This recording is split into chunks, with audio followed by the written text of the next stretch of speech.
ఇప్పటి వరకు నువ్వు ఈ తప్పు చేస్తుంటే ఫైన్, బట్ ఇక నుంచి కూడా నువ్వు అదే కంటిన్యూ చేస్తున్నావు అంటే అస్సలు బాగోదు.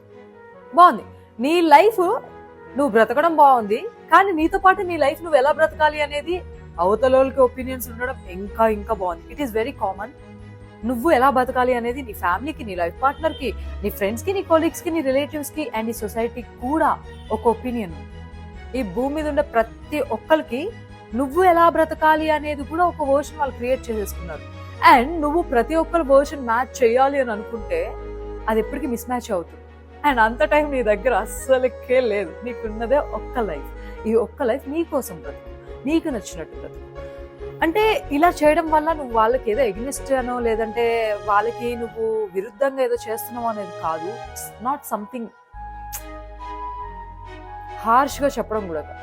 Do you understand? It's your life. It's really important to live the way you want.